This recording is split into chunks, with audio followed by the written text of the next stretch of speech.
Paul, tell me about waste management. What is it? Is it like PG&E? It's got shareholders, but it's utility. How does it operate? Um, yeah, sure. So it's a publicly traded company. It has shareholders. It's the WM is the stock exchange ticker symbol. It's got a board of directors. The corporation's based in Houston, Texas, and then we have operations throughout North America, including Canada. The U.S. and Canada. And I think we operate in almost every state. I don't think it's every state, but almost every state. Wow, I had no idea. Yeah. And then how in like Chico, is there a regional manager that's Yeah, kind of independent? Because Texas is far away. yeah, sure. Yeah, let me explain that a little bit better. Sure. So there's the main parent company is based in Houston, and then there's different areas. We call them areas all throughout the country. So the area that involves Chico is called Northern California, Nevada, and it covers California from the Oregon border all the way down to like probably Merced. It's not a straight line across, but it kind of goes down to like King City and Monterey County, and then from the coast to Nevada. And then in Nevada, we have like northern Nevada, so like the Reno area and Story, I think, is as far east as we go. There's a whole other area called Southern California that covers the southern part of the state. And then within the area itself, we have different what we call business units. And so those are like the more localized. So, for example, Chico is covered by North Valley Disposal. And so we have like BUs all across the area that cover the specific, and then each BU has like a district manager, and then there's route managers and drivers and recycling coordinators and public sector service managers, which are like the people that do the relations with our various contracts and governments and such. And how did you get involved with waste management? Like, what did you major in college? What Yeah. led you here? Sure. So I was a journalism major. That was my dream. So I like coverage. I was a journalist for about 15 years. I went to the University of Maryland, and then was a journalist in DC for a little bit. Then went down to Florida for my kind of first real job, and then out to the West Coast in Oakland. I worked at the Oakland Tribune for about 12 to 13 years. But fortunately, that industry started just kind of fading, and it was really tough. So I jumped into public relations. I worked for a nonprofit that was working to solve homelessness, and then I moved over to WM. And what's your title? My official title is communications specialist, but often I just go as spokesperson. Well, that's communicating. So, Yeah. if you were speaking with a journalism class in college now, what advice would you give them about getting a job? Don't do it. Oh no. I think it's the same as advice that they always gave us when I was in college, which is get experience, go intern, write stories, learn how to write the stories. Get a portfolio of stories that you can show, because when you get into the real world, that's what matters. The editors who are going to hire you are looking at what you can do and how you write, and how you perform. So the more practice you get, the easier it becomes. There's been a lot of politicization of fake media, and we've seen now, especially in cable news, which is different than what you do, real polarization between Fox and MSNBC and CNN. Um, do you do you think there's any hope that we'll get back to a more, objective journalism, or are we committed to this kind of polarization? I think objective journalism exists, but it's dependent upon the population to find it. that it's dependent on though that people become educated and informed and knowledgeable about knowing what information they're getting and how it might be swayed. And I think the death of the local newspaper is a main contributor to this because in the past, you had your local paper, and the newspaper forced you to see both sides of the story. It was designed that way. And then you also had a connection with the reporter. So it wasn't just some guy in DC or some woman in DC writing this story and you don't know anything about them, so it's easily to portray them as being biased. It was, Frank or Jill down the street. I saw them at the grocery store. Like, they're not evil. They're just telling me what's going on. And so I think that's been, and then of course the evolution of social media, which just, if you click on something, they just keep feeding that paranoia over and over. So I think it can be solved. It's going to take a lot of education and awareness and try to convince people who are, for lack of a better word, brainwashed to kind of see the light of day. What do you think about the New York Times as an objective source in their reporting? I think they follow I think they're objective. I mean, there might be a little bit of a slant, but they follow the rules. Their stories are sourced properly. They're going for the balanced view.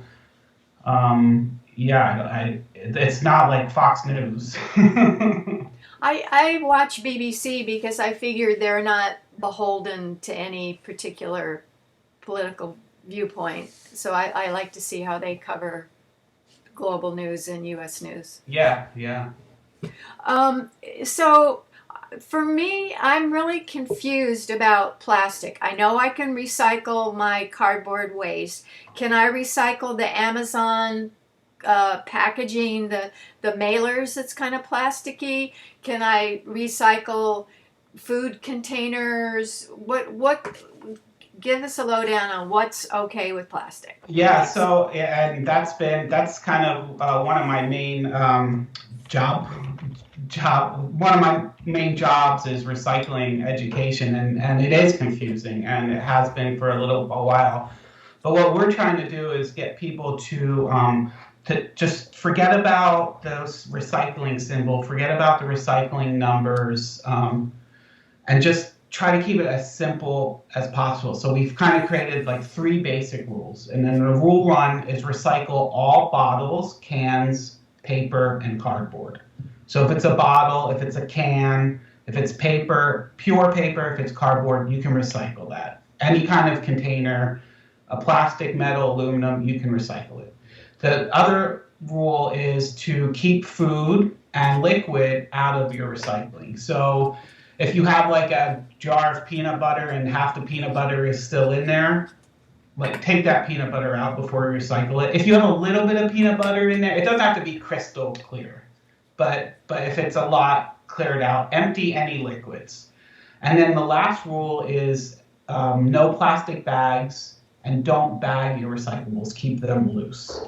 And the reason for this is while plastic bags may be recycled in the curbside recycling programs, they can't be because they get tangled up with other recyclables and or they get stuck in our recycling machines that sort all that material, and it causes massive delays, which just raises costs and you lose recyclable material. We ask people to take them to a supermarket, because a lot of the supermarkets or the big box, Targets, Best Buys, those Walmarts, those kind of stores have a plastic recycling container bag recycling thing, and we ask people to take them there or just use reusable bags. In terms of like Amazon packaging, a lot of that is not recyclable. If you think of they send you that paper envelope and you're like, oh, this is paper, but it's not really because it's like 5 or 6 materials all smushed together.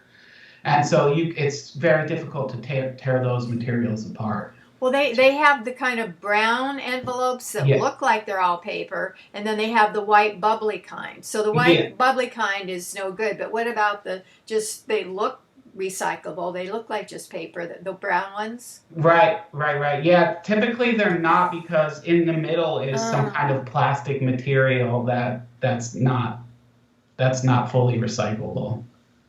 and And the other really bad thing is those air bubbles that they put in. Those because that's just plastic film and that gets all tangled up. You can pop those and then put them with your plastic bags and take them to one of those plastic bag recycling centers, but you just can't put them in the curbside. got it. You said we can recycle plastic containers. So like if I buy yogurt and it's in a plastic container that's not clear, it's just like white was I can recycle that? Yeah, you can put that in. See, that's kind of where it gets tricky, but we kind of err on this of saying go ahead and put it in there because the volume of that material is not giant, and it's a small enough a product that it gets kind of bundled with some other plastics and kind of gets smushed together with all of that, and then kind of so it's recyclable for the most part. It's when you have like way too much of it that it becomes a problem. But for the most part, in your residential curbside, that's going to be fine. You're not going to get in trouble for putting that in your recycling. Okay, so I need to avoid all Amazon packaging. I need to avoid someone I read somewhere there you're not supposed to use black plastic. Like some food containers that you get at Trader Joe's or something, they come in Like black. yeah, right. Like a frozen food tray, right? Like you put in the microwave. So that's kind of the same as the yogurt. Like you can put it in your recycling. It's not going to make a huge difference. Just make sure it's dry and it's free of food. What does the food get mushed up in the equipment? Is that the problem? No, the problem is it gets mushed up with other recyclables, right? So all the stuff gets put into the truck, and then if there's a lot of food and a lot of liquid, then that all gets mushed up, and then it gets mingled with the aluminum can or with the cardboard, and then it's a big mess that you can't reuse it later on down the road because the fibers of the cardboard have all come apart or the aluminum can is all spoiled because it's got a bunch of food and liquid in it.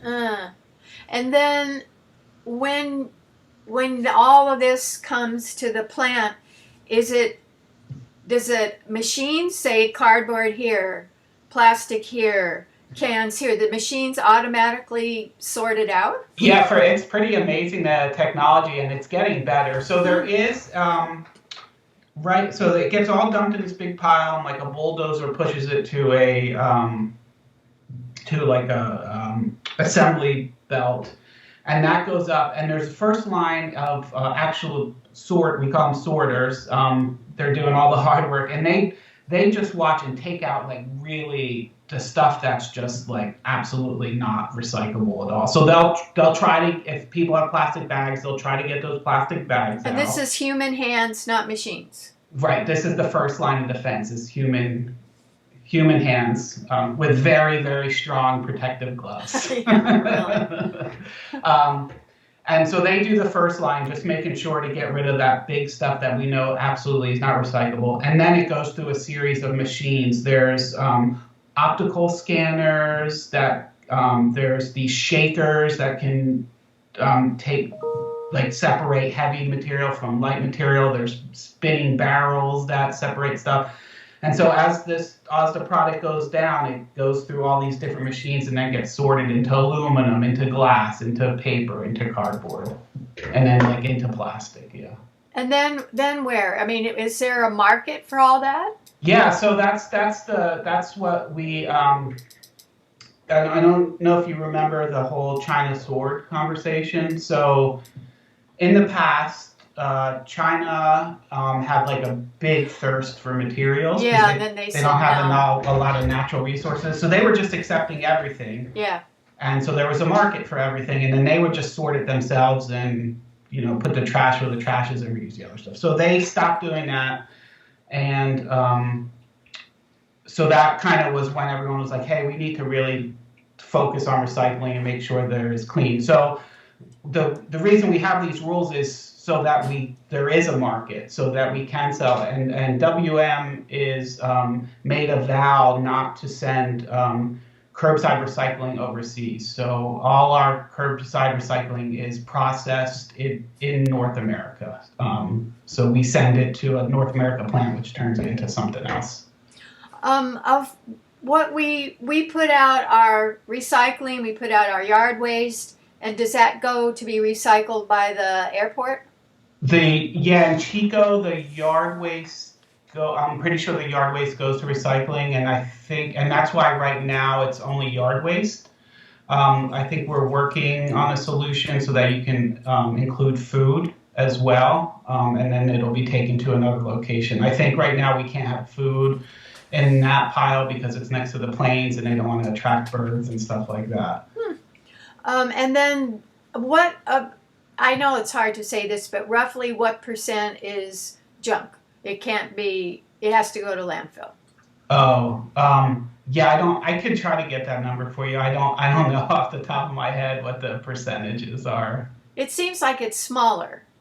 It's getting smaller all the time, and California laws are helping with that, especially this new one, SB 1383, which is technically a state law, but a lot of communities have been given kind of a year to figure it out. But this new law will require that any organic material, and it's not, which is basically, like yard debris or food scraps or food soil paper, that not be placed in your trash and instead be placed in what is going to be called the organics cart, so that material can then be processed into compost. And we've been doing that in the Bay Area for quite some time, and Waste Management or WM, we're called WM now.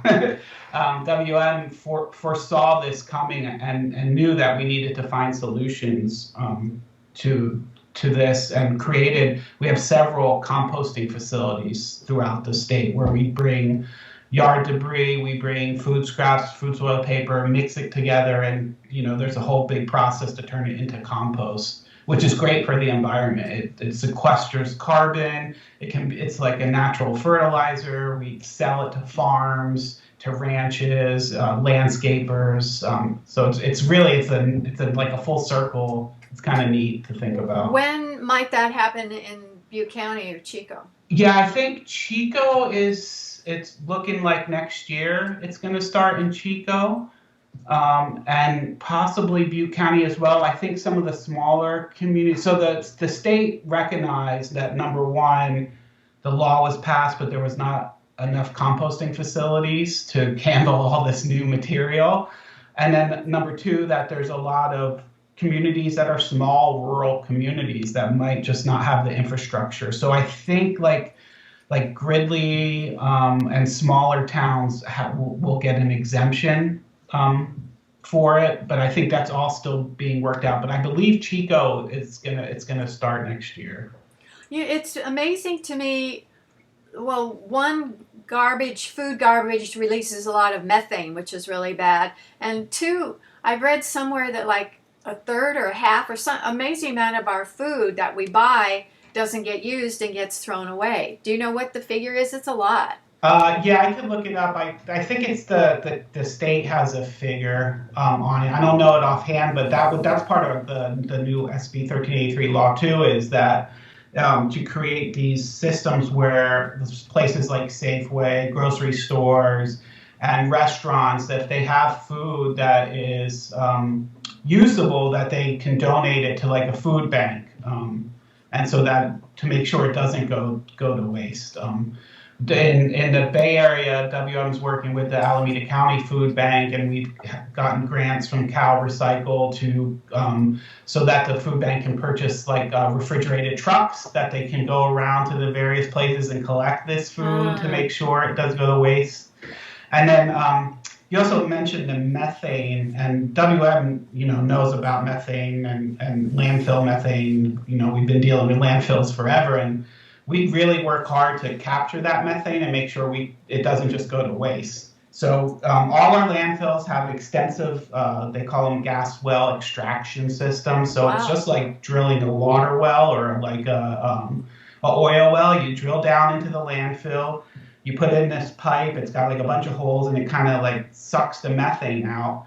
And then we use that methane to, a lot of our landfills have what's called landfill gas to energy power plant.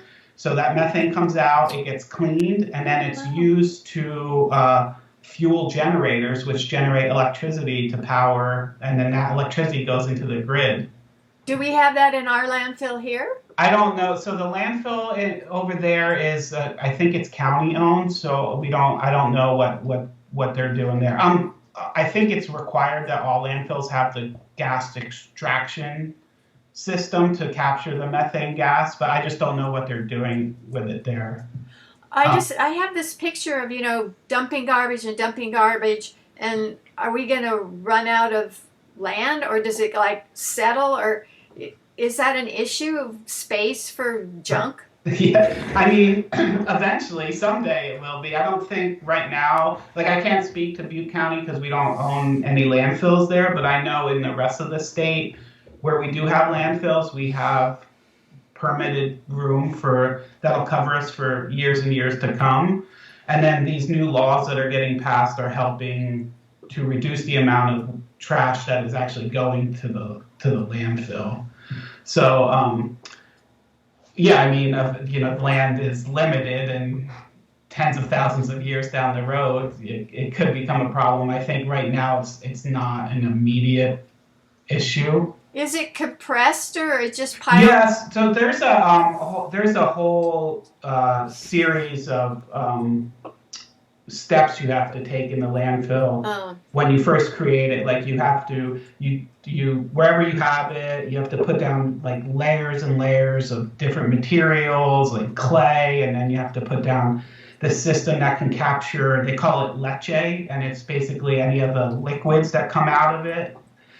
You have to capture that and store that separately. And then there's just all different kinds of materials you have to put down to protect the groundwater and the land around it. And then every time items get dumped, at the end of the day, you have to cover those with a layer.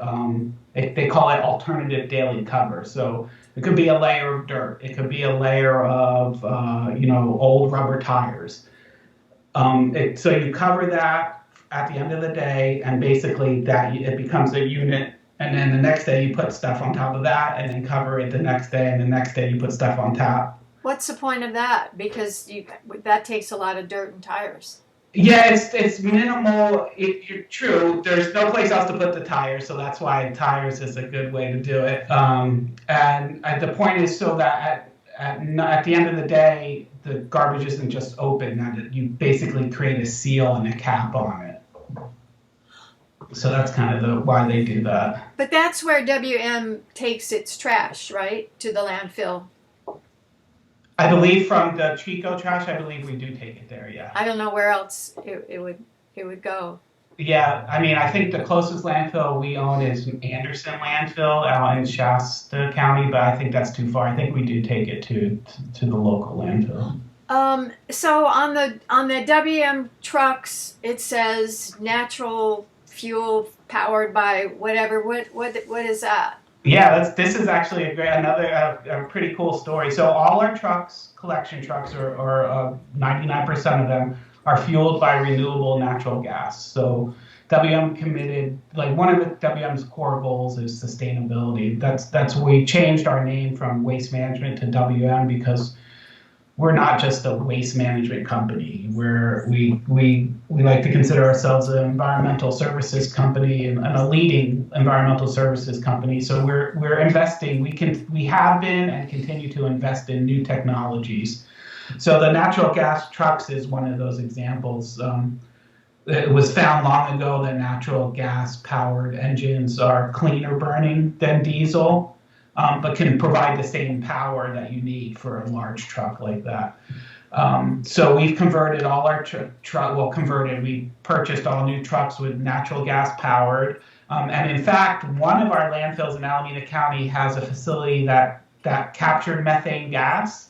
It sends it to this facility, cleans it, and then turns it into renewable natural gas that we use to power our trucks. Wow. So it's like Back to the Future. It's kind of neat. Really neat. Yeah. But most natural gas does it come from wells that go into the earth? Yeah, so the gas we use, it's renewable natural gas. So most of the natural gas we use is I don't it's not like from fracking and that and those kind of extraction. It's from other sources of natural gas, like this landfill gas to um, natural gas facility. Yeah. Hmm. When you talk, do you talk to elementary school kids? Do you go to classrooms to talk? I don't, but we have a team of recycling outreach coordinators that do that. Yes. I was just curious what the kids ask about. What we found is for recycling education, the best way to get the parents to do it is to get the kids to do it. Because Absolutely. then they go around and they say, "Hey, you're doing it wrong," and they pick it up fast too.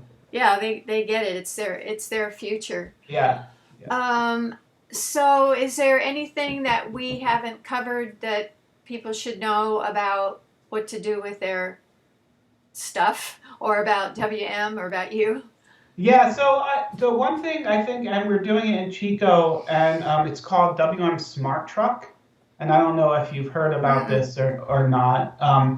So WM Smart Truck is a new technology where we've put cameras on our trucks to capture when we dump recycling or yard waste out, so that we can see what's in the container. So a lot of times, Oh, you and mean the that is driver the can see when he's dumping the bin into the truck? Yeah, so when the bin gets dumped, you can see everything come out, and then you can Oh, see it kind of right there in the hopper they call it. And the idea is to basically improve recycling and education. And so when this happens, we can see like, oh man, they put a bunch of trash. There's a bunch of styrofoam in their recycling, and that's not allowed. So there's video, and then we can take a picture, and then we send a letter or email to the customer and say, hey, when we serviced your house the other day, we noticed you put this in here. Just to let you know, this is not allowed. And of course, after a couple of warnings or after a warning, there's a small fee attached to doing it wrong. um, but so when this program starts in any community, as you can imagine, there's a bit of an uproar. People get a little bit upset. But what we have found, we've been doing it for residential now for several years, and what we found is that our recycling rates go way higher. The amount of materials we can actually recycle goes way up because it's not contaminated. And the amount of people putting the wrong stuff in there goes way down because they're getting direct education. They're like, it's not like you said, it could be confusing. Well, when they do something wrong, we can say, hey, look, this is exactly what was wrong. And like, oh, okay, I won't do that again. And unfortunately, I think human nature is you have to put a fine to it, because if you don't, then people kind of tend to ignore it. hmm. Um, so we've this has been going on in Chico for several months now, and I think we're looking to expand it into Butte County as well. And at first there is a little rumblings, but it's been a huge success, and it's been really helpful in making sure we get clean recyclables and that those materials can be reused. Sometimes cardboard boxes get rained on or something. Why is it such a no-no to have wet cardboard? Yeah, that's a great question. So when the cardboard gets wet, the fibers in the cardboard break down, and it just turns to mush, and so that mush cannot be. There's the person that's taking it from us to turn it into new cardboard. They can't use it because it's the fibers have all broken down. That's why it's imperative that we always say, like, please make sure the lids on your containers are closed and that your boxes are all broken down, because then you can fit them in the lid Got it. in the container. Yeah, yeah. Great. Well, that's encouraging that WM is really committed to the environment and making sure that we're going to be a little bit healthier. Yeah, it's great, and the using all these new technologies is really cool too. It's cool to be able to harness some of this. You wouldn't think that you could as a trash company, but it's neat, and I love like the landfill gas to natural gas power facility we have, where he could be like, hey, remember that movie Back to the Future? Like, in a way, our trucks are being powered like that. It's really neat to be able to do that, those Really? kind of projects, and talk about them. Yeah. My recycling system is I have 3 chickens, so I give all my food scraps to them, and I put compost on my trees, so I never have any food waste at all between the Yeah. chickens and the compost for the trees, the fruit Yeah, trees. it's great if you can do that, and that's what we encourage a lot of people to do in more rural air settings and stuff. It's in the big cities where we try to get people to separate their food scraps, and a lot at first.